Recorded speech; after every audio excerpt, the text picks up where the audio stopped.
On behalf of the Board of Management of the Quaid-e-Azam House Museum and Jinnah Society, I'd like to welcome all of you today to celebrate the birthday of the Quaid-e-Azam. We at the Board of Management at the Quaid-e-Azam House Museum and the Institute of Nation Building, we are making joint efforts to carry on an exercise of nation building with emphasis and with a focus on the younger generation to propagate the principles, ideals, and vision of Mr. Jinnah, and particularly his ideals of unity, faith, and discipline, to which we would also like to add our celebration of Quaid-e-Azam's public honor and private integrity, his unity of purpose, his faith in God and in ourselves, and discipline in our lives that will take us forward towards progress in all our spheres. I just want to give you some information about the Quaid-e-Azam House Museum, and many of the board members are present here today. Mr. Aqil Bilgrami is present, Ms. Nadira Panjwani, Commodore Sadeed Saab. This is an institute, Quaid-e-Azam House Museum is an institute of nation building. An MOU was signed with Jinnah Society, Sindh government, and KCFR to pursue, propagate Jinnah's principles and ideals. It has, but also to make it into a culture, into a heritage and culture center through nation building activities. The Quaid-e-Azam House Museum, as you see, is an educational museum displaying relics from Jinnah from his private collection for visitors who can learn about the struggle for independence. And then we also organize events here for children, for others, such as debates, seminars, literary events, art exhibitions. And the whole idea is to create a role model for our young. Through different ways, through screenings of films, and we will also be screening a film here today. So today the program is that we would like to invite, we'll have speeches by Ms. Nadira Panjwani and Ms. Sadia Rashid, who should be here soon. And after that, we will have a panel discussion, and that will be a launch of a book, Resilient Pakistan. It's an outstanding book written by Haya Fatima Sehgal, who's on the stage. And we will also launch 2 books for children called ourquaid in English and in Urdu, published by Lightstone Publishers, which we'll be launching here today. And we have copies here for all our guests. So we'll have a panel discussion, speeches, and the launch of these books. And I'm sure that it will be a very interesting evening. We will also have a screening of a film made by the Citizens Archives of Pakistan. It's a short film. I'm sure you'll find it very interesting. So I think without further ado, let's begin the program. And may I invite Ms. Nadira Panjwani to the stage to give a speech. Thank you. Bismillahirrahmanirrahim.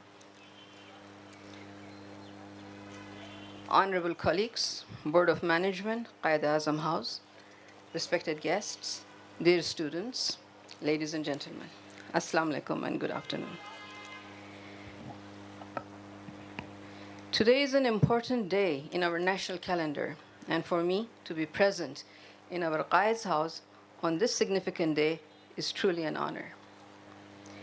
As you know, Quaid-e-Azam was born on 25th of December, 1876 in Karachi. During his lifespan of 72 years, which ended in 1948, he created for us an identity, a homeland, and a nation. There have been very few personalities in the chronicles of world history who have managed to achieve so much in one lifetime. His determination, his statesmanship, and his untiring struggle achieved for us an independent country where we can live with freedom with dignity, with peace, and with honor. Of the many misfortunes that we have had since our independence in 1947, to my mind, the death of Quaid-e-Azam in September 1948, so soon after the partition of the subcontinent, was perhaps most unfortunate. He wanted Pakistan to rise as a modern, democratic, pluralistic state with freedom, equality, justice, and tolerance as its hallmarks. But after him, successive leaders all failed to remain true to the guiding principles of the founding father. We as a people have also generally failed his vision and expectations, and consequently, today's Pakistan has no resemblance whatsoever with the dream that he had for us. So my dear students, on a day like this, when we celebrate his memory and his life, it is most essential for us to try and understand what were the guiding principles that he upheld, what were the values that he celebrated and cherished, what were the traditions that he honored, what were the work ethics that he followed, and what were the ideas he had for the future development of our country. In this context, a lot of material is available in the form of his speeches at different fora, books and autobiographies written on him by local and foreign scholars, large collection of photographs showing his public engagements at different stages of his life, and good articles that appear from time to time in newspapers and magazines. I ask you to read this with interest and focus. Try to understand and internalize his vision and his thinking, and then it is entirely possible that the insight that you will get will start to make a difference and help us to return to the right path. All of us here at the Quaid-e-Azam House want to do whatever we can to revive his true memory and legacy. And when I say true memory and legacy, I'm not talking about the standard activities and tributes and songs and speeches made on such occasions. I'm talking about the need to understand and adopt the broadness and depth of his vision for Pakistan, about the Islamic principles that he followed, which made him a man who was in all his dealings fair, tolerant, honest, and upright, about a man who was outstanding in his profession and established his superior intellect and ability in all his engagements, and finally a man who showed phenomenal loyalty to the ideology of Pakistan. He achieved Pakistan for us through tremendous personal sacrifice. He gave up his vast estate and wealth in India. He gave up his flourishing law practice in Bombay. He lost his family connections when he migrated here, and he neglected his personal health and well-being in his struggle for Pakistan. That was the personal cost that he paid to achieve this homeland for us. Today, most of the Muslim countries of the world are in a state of crisis. Just look around you. Afghanistan, Iraq, Syria, Libya, Lebanon, Palestine, all devastated and in turmoil. The so-called wealthy countries, the oil-rich countries, are all client states under the total control of foreign powers, with zero freedom or human rights for their people. What is happening in Gaza is a wake-up call for all Muslims around the world. We should be grateful to Allah that we are in a much better condition than the rest of them. By adhering to Quaid-e-Azam's dictum of unity, faith, and discipline, we must make Pakistan a model Muslim country with peace, progress, moderation, justice, and equality for all its citizens. To those children here who aspire to be leaders of tomorrow, I want to say that it is essential for you to be enthusiastic readers. As they say, readers today, leaders tomorrow. I'm so happy to see the relaunch of two very good books from the Quaid-e-Azam House. One is a beautifully written and illustrated book on Quaid-e-Azam for children by Ameenah Saiyid. It is called Ourquaid.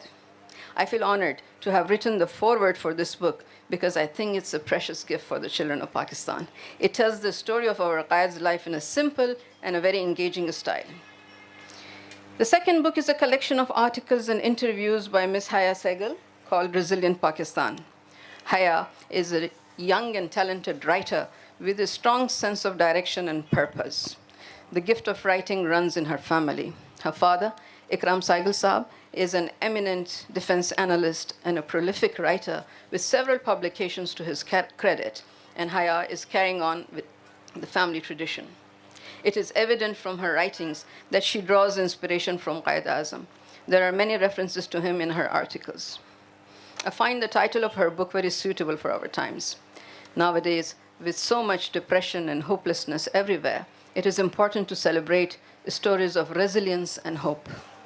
Over the past 75 years, we have had many tragedies, misfortunes, and calamities.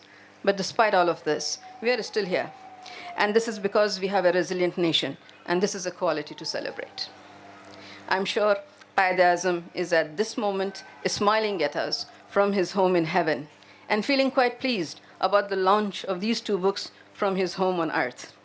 On this solemn day, let us pledge our total loyalty and commitment to Pakistan and to protect her to the best of our abilities always. Pakistan Zindabad. Actually, I've been reading this book, Resilient Pakistan, by Haya Fatima Sehgal. And it's really, it has a very wide canvas. It covers a wide range of not just subjects, but also personalities. But what is special about it is that it's a very intense piece of work. I find that it's been written with a lot of passion by a very talented young woman. And this is what has given me hope in Pakistan, that the book has been written very frankly. It's really, I feel it's a cry from the heart. And it is a young Pakistani woman who is having a look at the country in all its aspects. She's written about COVID, she's written about mountain climbing, she's written about prominent personalities, and she's written about role models. People like Miss Fatma Jinnah. I mean, I learned some things from the book which I didn't know about.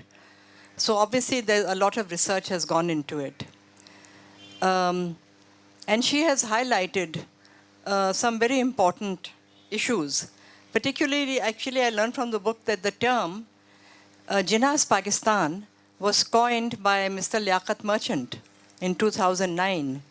And now it's really a term that we use all the time.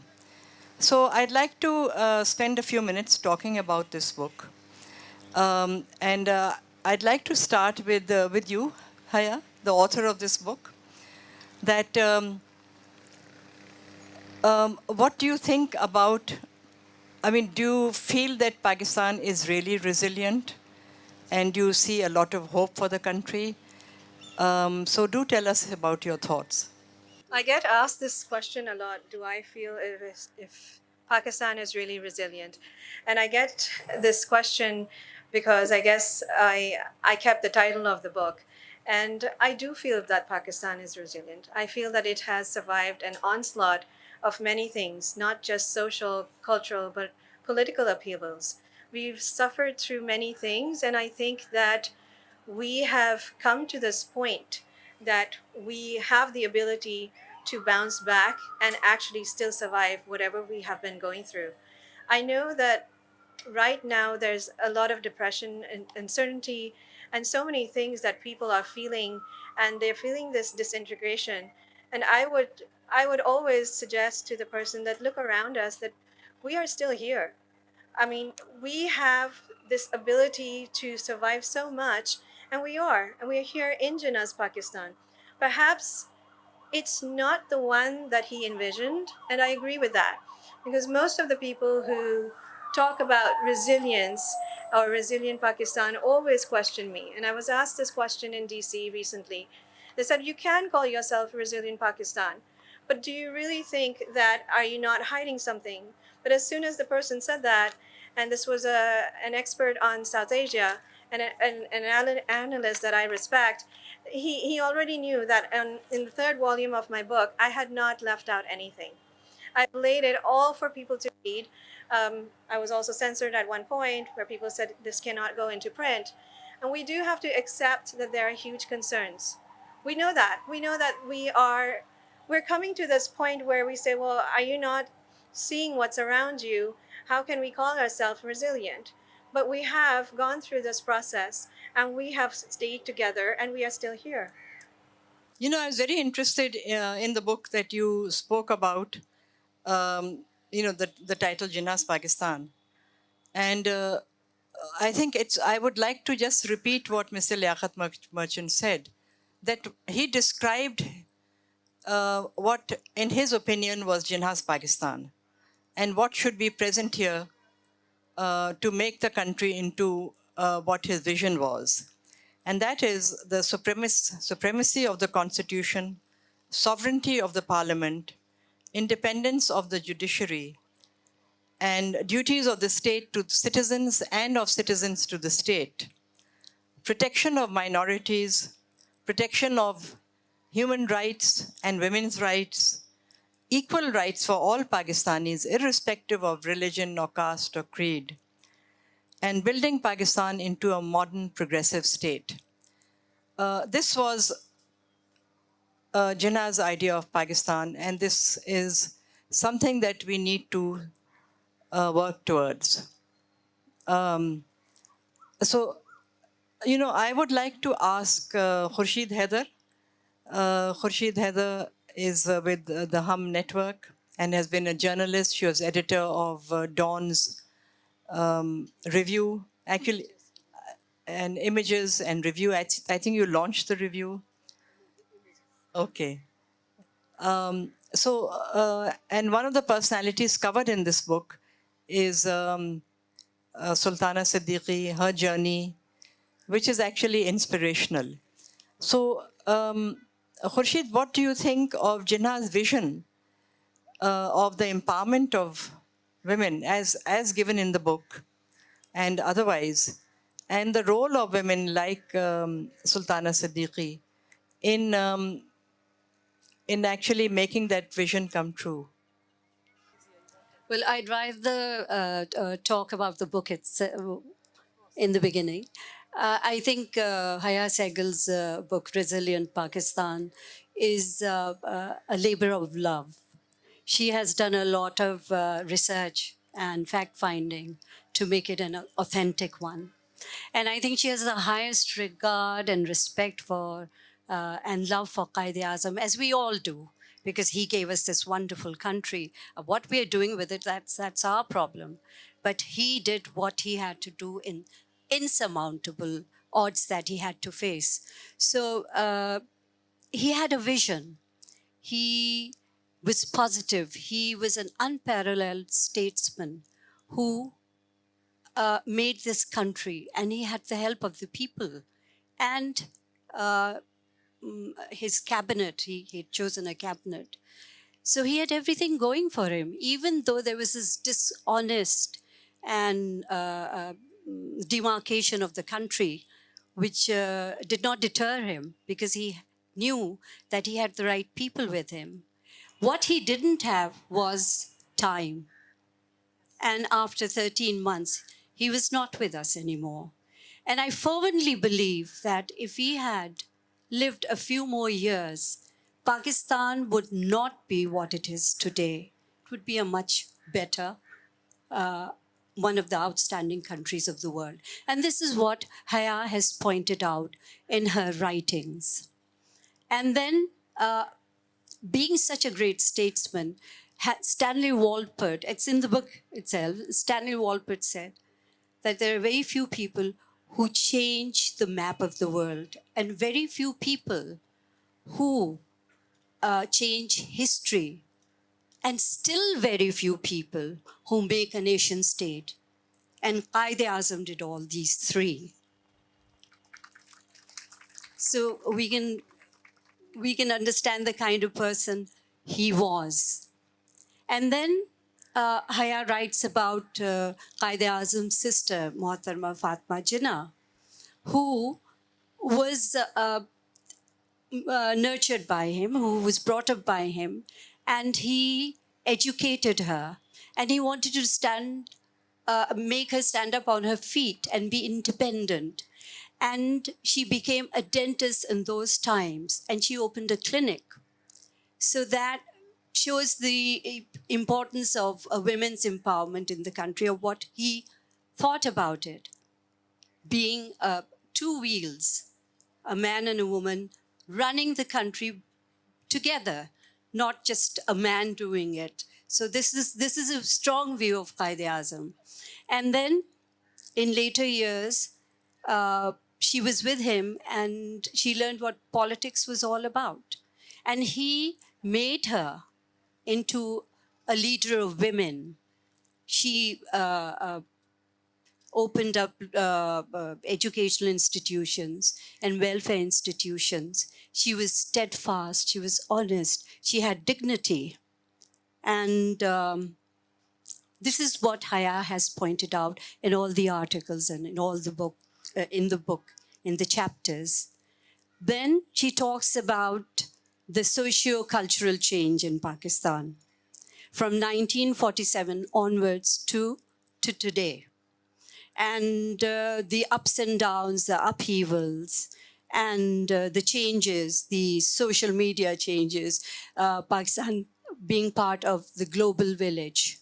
So all these ups and downs, these upheavals, we've not had a very happy time in this country. But even then, in all her writings, she points out that this is a resilient Pakistan. We are resilient people, and we can do it. But it has to be Jinnah's Pakistan, a phrase coined by Liaquat Merchant Saab. So Jinnah's Pakistan is what we need right now. And this is what she points out, to make this country a huge, outstanding country like other developed countries. Then at the end of the book, and what you pointed out of women, outstanding women in Pakistan. So she writes about Nadira Panjwani, she writes about Sadia Rashid, Ameenah Saiyid, and Samina Beg, you know, climbing 7 huge mountains of the world. And she's a hero. She's a great hero for us. And then General Negar. So these are women who worked hard and to achieve their goals. And they all overcame hurdles in life and set an example for young people, for young women. So empowerment of women is indeed necessary for us to make this country move forward. The search as a journalist, certainly in the first volume, starts out, and the second and throughout, there is an underlying theme of finding Jinnah's Pakistan. When Liaquat Merchant and I spoke, and we had this banter where he said it's an ideology, it cannot exist. And by the volume of the third book is when I realized as a writer that it cannot exist. So there was just one brief moment where I came to this conclusion that as much as we try and we want this to happen, we should keep the ideals. Nobody is saying to lose them. But as much as we want to have this, Jinnah's Pakistan is something that is this ideology. But in the day-to-day, as a journalist, I came to this conclusion that it cannot exist with practicality. You know, and I would want it. Of course, anybody would want it because this is what we've grown up with. But we have to be aware of what is happening around us, aware of the negotiators, aware of the ruling parties, aware of the ruling elite, and that is what I came towards by the end of the book. And I would recommend that if you would like to see the journey of why this conclusion came to a point, I would say go to the third volume. Thank you. Well, I feel that, all the more, if you feel that it's not practical, I do think that we have to keep repeating what Jinnah's Pakistan is all about, as enunciated by Mr. Liaquat Merchant. I think on that point, we should not give up. This is something that we should shout from rooftops, from every platform, at every panel discussion or seminar or literature festival. We have to keep repeating it, because only then can we at least try our best to achieve it. And this time it couldn't be a better time. to be reminded of this. I'd like to welcome the Consul General of Qatar, who has just joined us. Welcome, Your Excellency. You know, what I found really unusual or really impressive about this book was that Miss Fatma Jinnah, she stood up against a dictator in 1965. And this was when she was 72 years old. And she traveled across Pakistan, held public meetings, and I think it's no mean achievement that at that ripe old age, she took on a military dictator of Pakistan and campaigned and ran for, and also she ran for the position of president of Pakistan, a woman running for that position. And I think that is something that we need to remind ourselves, because again, it gives us hope and it gives us courage that if Madre Millat could do it, why can't other women do it? So, Haya, I'd like to ask you about, the people that you have interviewed, and I'm so glad that you covered, I think, Shahzad Roy's, the wonderful work that he's doing. It's delightful that these stories have been covered by Haya in this book. I mean, the achievements of Samina Beg, the achievements of people like Miss Nadira Panjwani, the social welfare work that she has done. I think all this gives us hope. And I feel that this is what makes the country resilient. The achievements and the efforts of individuals that are very well covered in this book. It's not just the odd interview achievement, it is really across the board. So could you tell us something about how you conducted your research? I know that when you, thank you so much for interviewing me for this book. And I know the number of phone calls and messages you sent. And I just felt that, if for one person, Haya is making such a big effort for this entire book, you must have really devoted a lot of time and effort. Could you just talk about that? Thank you. Yes, parts of the book, some of the volumes 1 to 3, they would be the articles on social and cultural impact. Anything that made a change or provided something to the country where it affected it. And it started out as a column in Daily Times. And my editor thought it was a great idea. Like Ahmed, she's not here today, but she's in Lahore. But she thought it was a great idea. She said, well, okay, well, these are fantastical things that are happening. There are women marches. There are women on boards of governance. There are so many stories to cover. And simultaneously, I said, well, what if I choose the people? And sometimes it's very difficult to negotiate with the paper, but she allowed it. I said, well, what if I choose the women to interview? Because I also had that section going as well. And when you talk about all the calls and everything, I was very hesitant with some of the women because, I mean, here I'm surrounded by all these giants. I've got the mother of literature and literature festivals to one side, Ameenah Saiyid, and she's the only Pakistani woman to have achieved the OBE, the Order of the British Empire. Am I correct? Right? I mean, you have to approach her, and she was very kind. And then you have to approach Sadia Rashid, who was the head of Hamdard. I had to speak to Nadira Panjwani. You've got great tea at your office. Thank you. Thank you for receiving me, all of you. There are women in the audience. I think they're also in the book. So I'm just grateful that every single one gave time.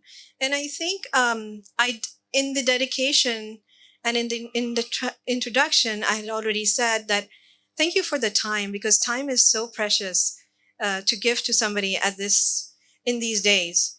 But all of the women that I interviewed were so dignified, and they had done so much, because what I really wanted to do was portray women who had done a service to the country.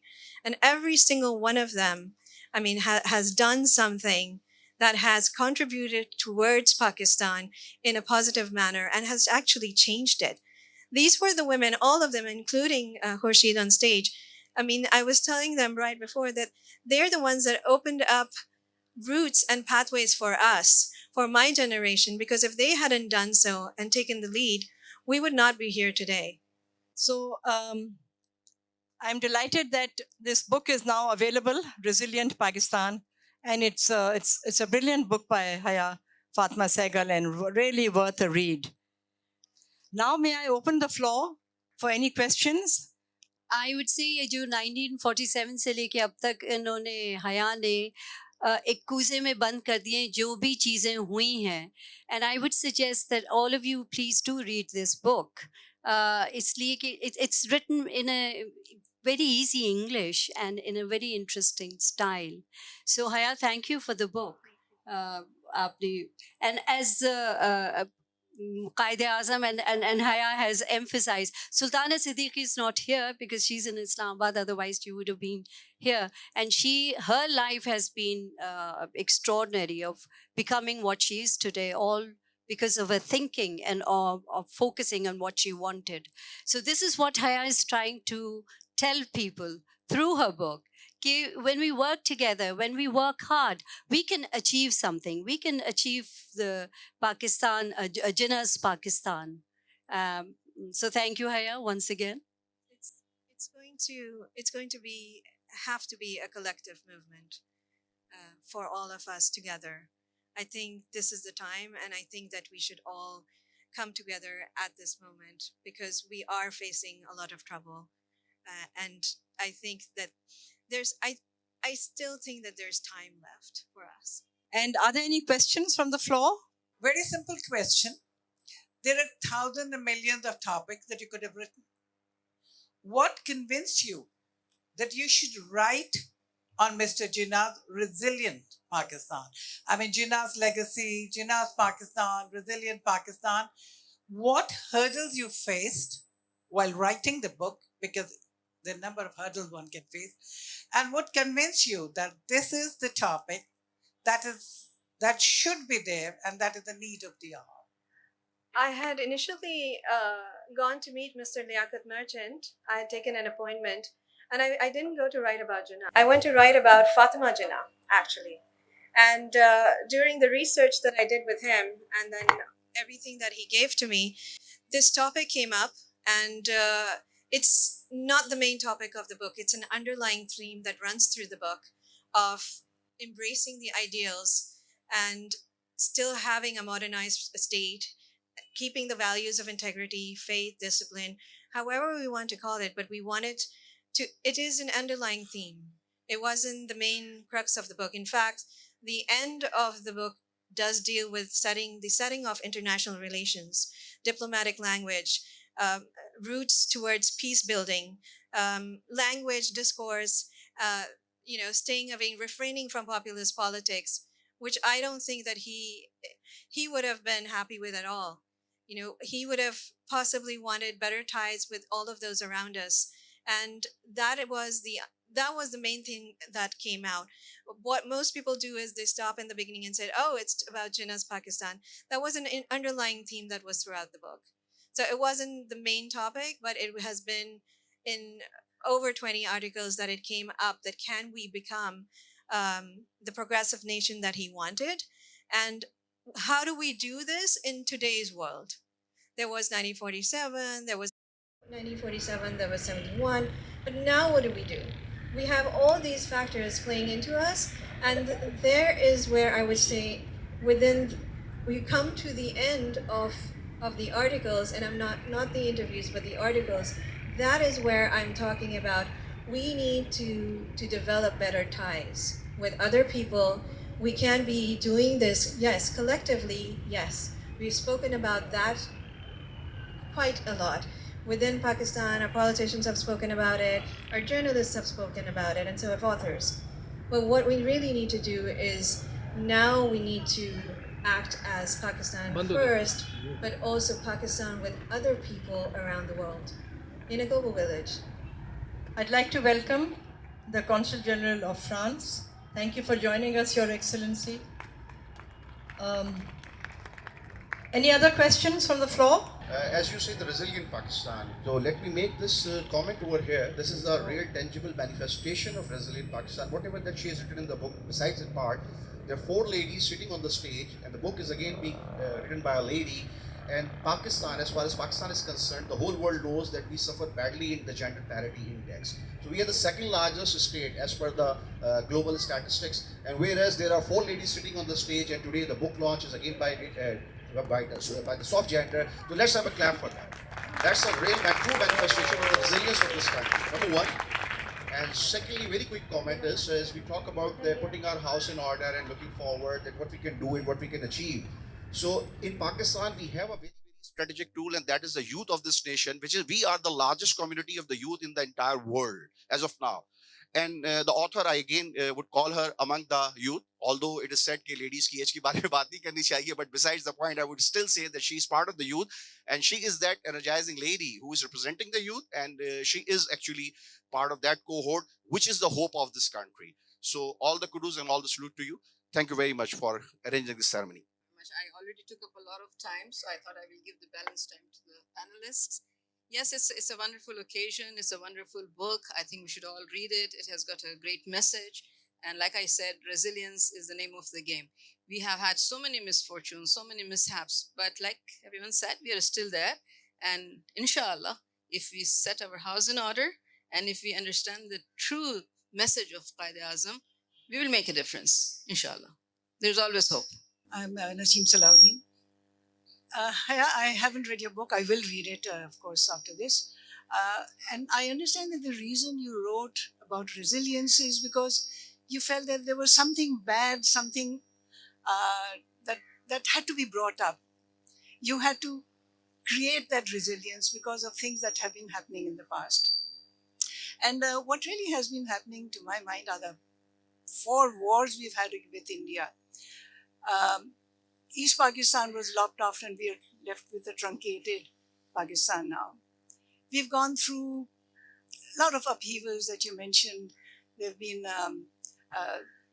right now our population is sinking under the weight of finances, bad finances. Our population is getting more malnourished. I can see that in the population that I treat in my hospital.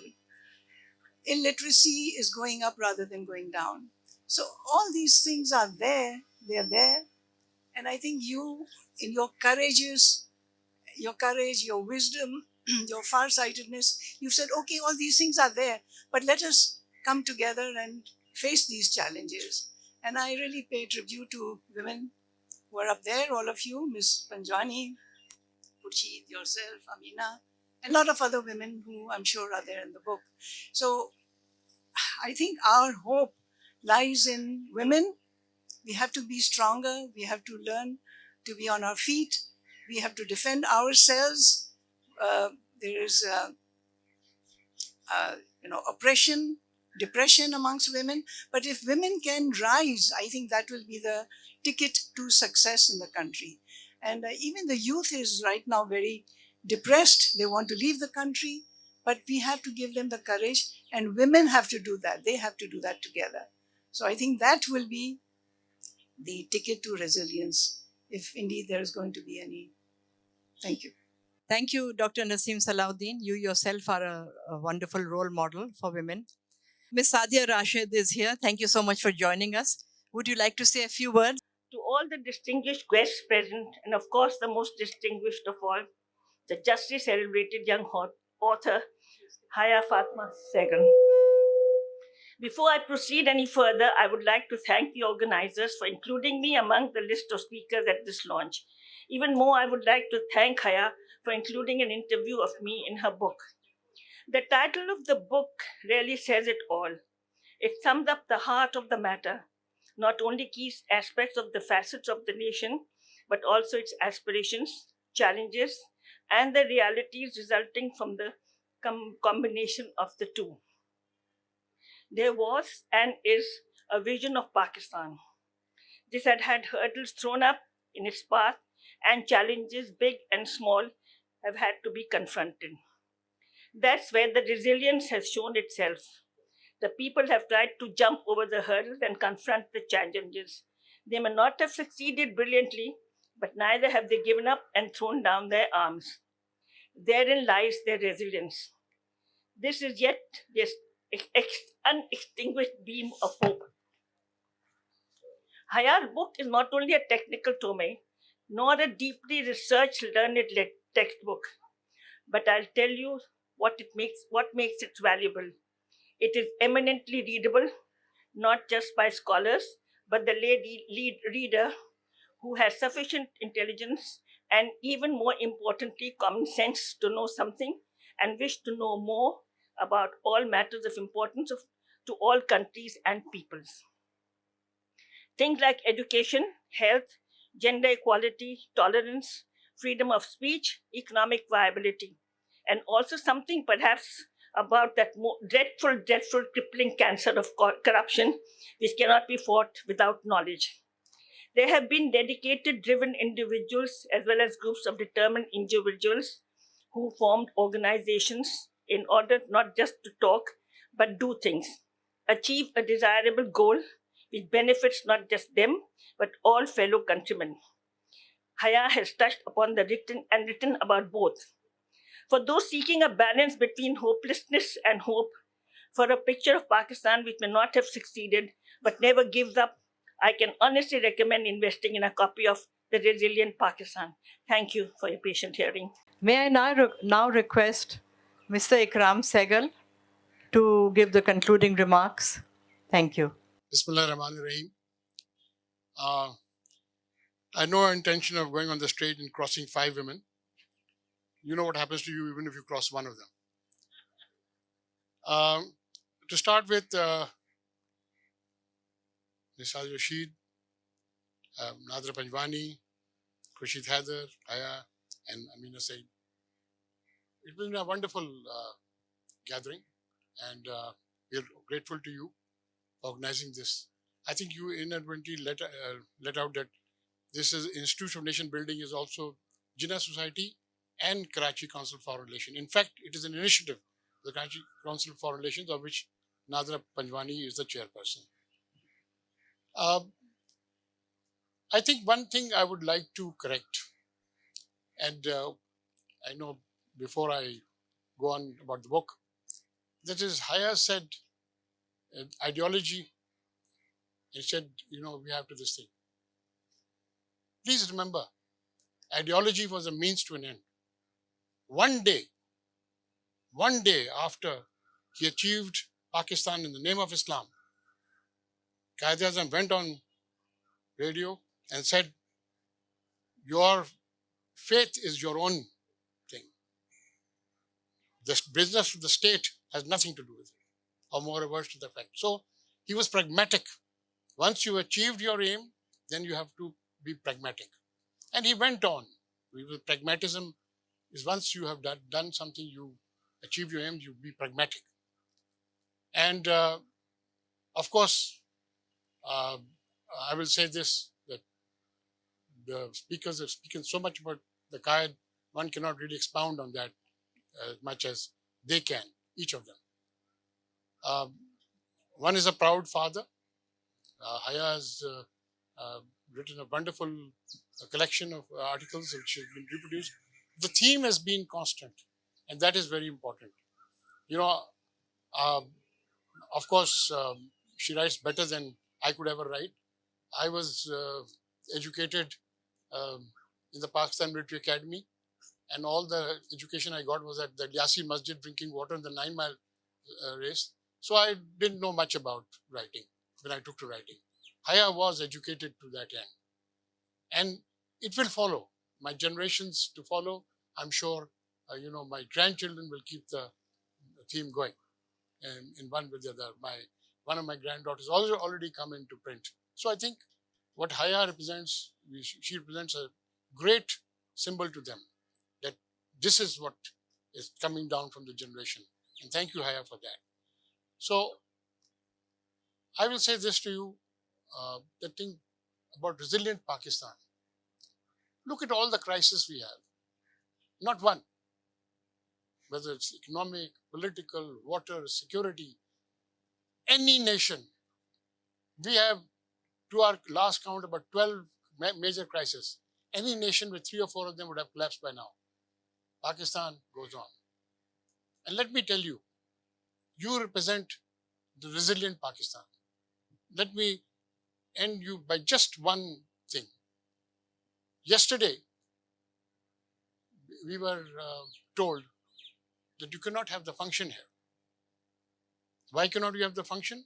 Because a curator came and told us that you cannot use the function. This is a heritage site and the rangers will not allow it. So we checked up. The rangers had nothing to do with it. Right? Somebody was trying to, yesterday they're taking the rangers' name. Rangers had nothing to do with it. Then at 12 o'clock at night, they said there's going to be a terrorist attack here. Right? So obviously it was all closed down. Because terrorist attack is going to come. And then they said, we cannot have a function here. All right, only 100 people can come. Right? Well, that also passed, right? Because the true story came out 11 o'clock in the morning when Airwide television came out and quoted the Sindh Minister for Culture saying that no function can be held here because this is a heritage site. Right? Obviously, we spoke to his bosses, and one can, I don't want to mention that, but his bosses are there always. So, you represent resilient Pakistan. You came despite all the nothing. So, the point is, that is what Pakistan is all about. Pakistan is about the second largest copper and gold reserves in the world. Pakistan is all about the third largest coal reserves in the world. Pakistan is all about the fourth largest cotton and cotton industry in the world. Pakistan is all about the fifth largest milk producing country in the world, the sixth largest rice producing country in the world, the seventh largest wheat producing country in the world. We have the nuclear means and we have the means to deliver them. But above all, we have the young youth of this country. And this nation makes one thing very strong, and that is the resilience of this nation. Thank you, Haya, for pointing this out. And thank you, ladies, each of you, for having delivered on the promise. I can only say thank you to all of you for giving me the end.